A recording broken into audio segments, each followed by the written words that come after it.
thing. I also got my hair cut. Yay!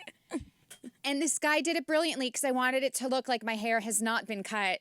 It doesn't. Ends were just so gnarly that I needed a trim. But then here's my issue. Maybe it's because in everything else I do in my life, I'm talking. I talk on this podcast. When I'm bartending, I have to talk to people.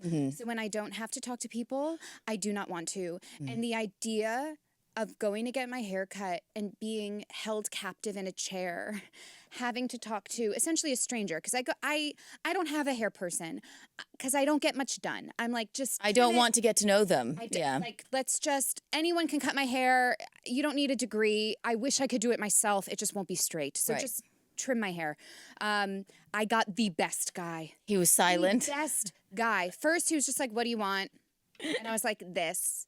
And he's like, when's the last time you got your hair cut? And I was like, 8 months ago. And I was ready for him to give me a lecture, whatever. He's like, okay. I get my hair washed. I sit down in the chair and he goes, how are you today? And I'm like, my spirits are up. The weather's great. How are you? And he goes, I'm doing all right. You were even as nice. That was it. You were nice to talk to him. The only words we spoke to each other. Oh, that's amazing. And I am now going to go back to this man every single time. Right. Maybe he sensed I didn't want to chat, or maybe I just lucked out. I don't know, but it was the best experience I've ever had. The sky opened up and God looked down upon you and said, she does not need to talk today. It's all she does all day long. I understand that. I get tired of my own voice. Yeah. I'm tired of it. Yeah. I don't want to talk to the person cutting my hair. The last lady actually had the same because I hate talking. I'm like, oh my God. And I hadn't had a haircut in a year, maybe a year and a half. And I said, I know this all needs to go. She's like, I look up, it was up to here. And I went, thanks. All right. Well, we're rocking with this now. She's like, no, honey, it really needed to go. So I'm like, well, thanks for not talking to me. That's fine.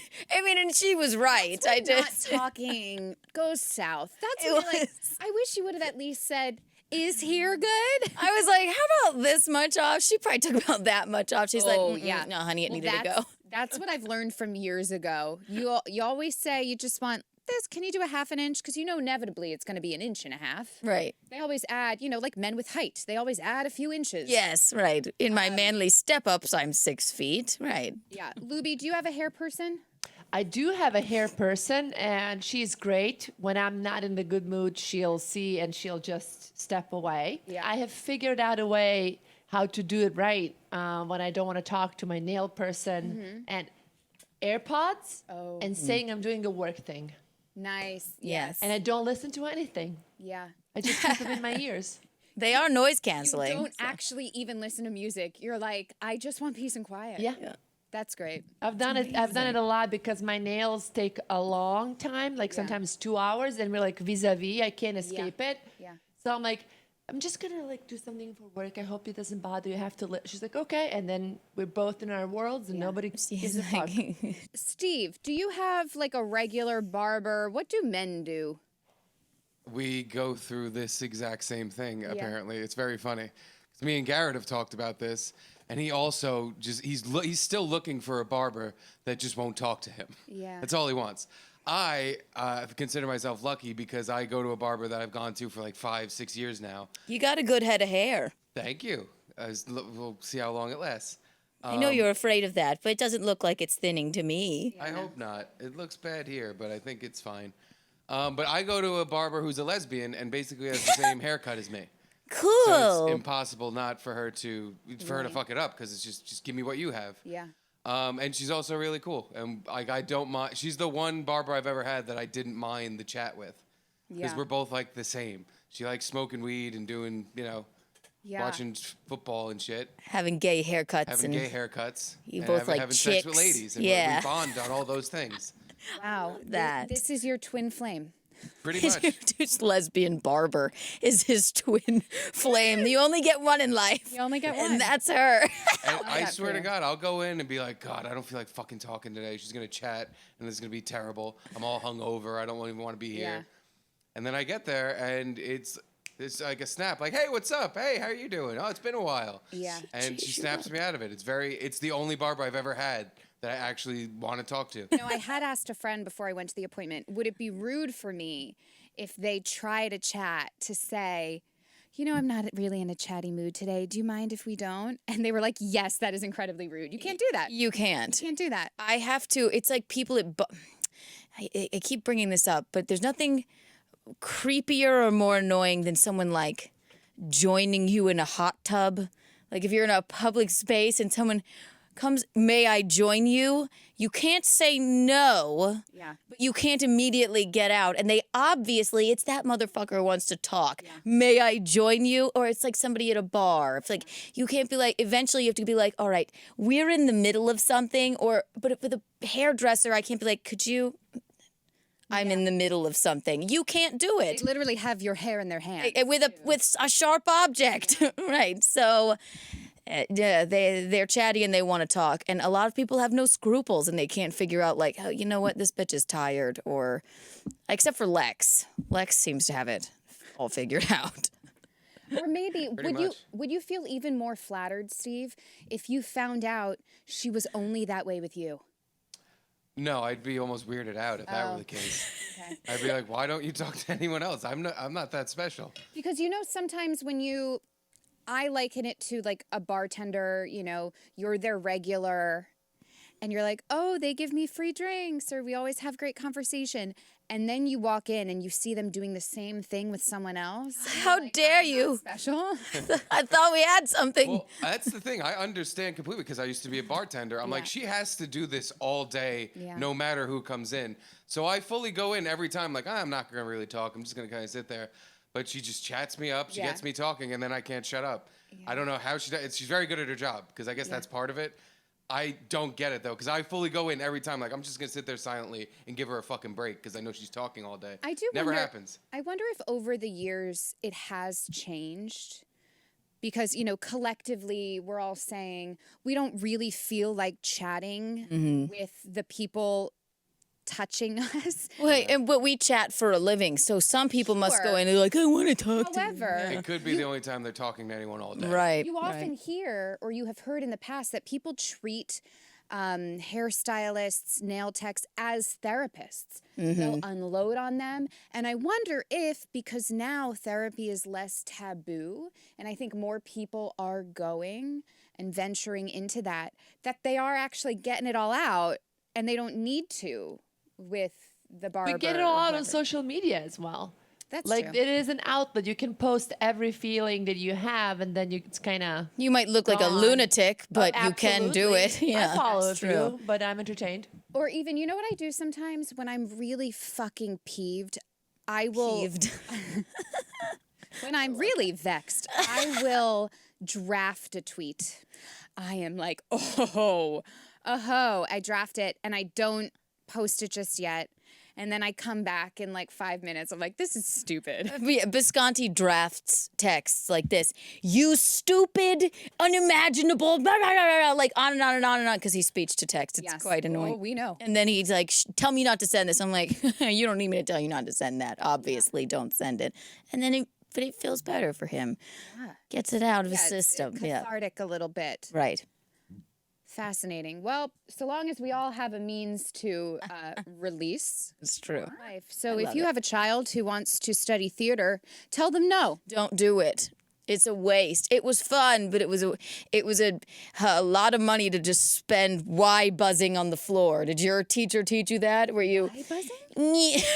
What do you call it? It's like an acting technique. I mean, I feel like we did this for 6 full months where you just lay on the floor and then you slowly get up for an hour. And when you finally get up, we did an entire class just doing this. You go, as long and as loud as you can. I went, this is ridiculous now. It's a lot of money to spend on a fucking theater degree to learn. And I don't. Would you buzz before you said Miss Jones? No. No one acts this way. I would have talked to the dean of studies or whatever dean of that department and been like, this is outrageous. They were trying to teach us, what do you call it? When you speak in iambic pentameter. Ba-bum, ba-bum, There's a ba-bum. name for it. Or like the I forget name, international, semantics, whatever. yeah. But I was like, this is stupid. I said to the teacher's face, I don't remember this. He told me this years later when I went back to visit. He was like, you put up such a stink that you'll never need to use this. It doesn't make sense. How do we know that the playwright wanted this? I just liked to fight people. I understand. You're right. It's like, why do I have, if I could just say the lines and it sounds convincing, then why do I need this backstory? Or why do I need to make a weird noise and lay on the ground for an hour? Why do I need all of this? But you know what? When I look back on it, I wouldn't have gotten through college if I were like a geologist or something. So I guess I would take the why buzzing with a degree than trying to be a doctor and fail. Sure. I would not want you as my doctor. No. Something we did do that actually I think has helped me. At the moment, it felt really weird. I think it was called viewpoints. I know what this is. And it's, Yeah. You essentially use your soft focus and you move around people. Yes.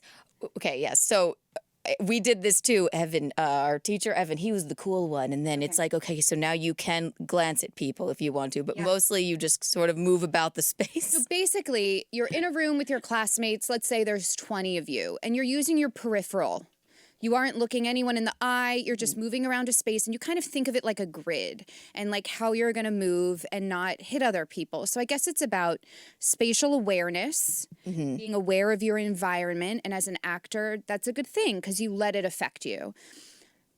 I now use that in New York. When I'm walking through the sidewalks of New York City, I am anticipating where other people are going to go. I'm using my soft focus to see the people around me, to map my path around them. And that I think everyone should learn. That's so funny. I thought our teacher made that shit up. I'm like, this is ridiculous. I'm having fun doing it. I can't believe it. He said invented it. He said viewpoints, and then I'm like, oh my God, I just went back to my college, 2014 all over again. What the hell? Man, the things we did. Ridiculous. I mean, it would be embarrassing if you had like pre-med students sitting in on a class and they would be like, this is what you do all day? They would be like, fuck you. Yeah. What's that, Steven? I took an acting class once Ooh. in college, and it was a mess. But did you guys have to do the thing where you had to convince the teacher and I guess the rest of the class that you love something? Probably. We were told to pick convince them to something. love me and cast me in productions. Yes. We were told to pick something that you love and stand in front of the class and tell us that you love it. And so everybody did it, but it was the most embarrassing thing we did all year because he wouldn't let you leave until he was convinced. What? So you just had to keep saying, like my thing was pizza. I was like, I love pizza. And he was like, nope. And I just had to keep saying it over and over again until he That believed is me. such a fucking acting professor thing to do. And what was your major? I was a psychology major. Right. So it would always be the psychology major. So the first acting classes, they're littered with people just looking for a credit. They're like, I could act, don't do this, Yep. right? Not saying that's what I you. was. No, but then it's embarrassing. I You thought get this was going to be a cakewalk. It was just going to be fun. Which then- for a lot of it was, because it was just like stupid improv stuff. Yes. We did a lot of the time, but which I got in trouble for once. Why? Because I said bitch, and the teacher freaked the fuck out on me. Because you said bitch? Yep. That's While I weird. was improving, he did not like, and other people were cursing. It was just that I said bitch. No, I have taken several levels of improv in the city, and I did a practice group with some people. And in the scene, I was playing a teenager, and I was like, my mom is such a bitch. What, blah, blah, blah. And the teacher stopped and was like, and you're not supposed to say no to people. Yeah. The teacher was like, you didn't have to do that. You didn't have to make the mom a bitch. And I was like, I don't actually think she is. I'm playing like a teenager who is awful to their parents. I was teenage talking girl likes to their a hooker mom? in the park in my scene. I said, yo, bitch. And the teacher stopped Yeah. everything and started Yeah. screaming at me. Yeah. I didn't get a nice talking to like that. Yeah, well. I was like, that does not happen in this country. If you have a problem with that, you can leave. And I was just like, dude, I didn't know you had a thing for that. She said fuck, he said shit, I said bitch. Sorry.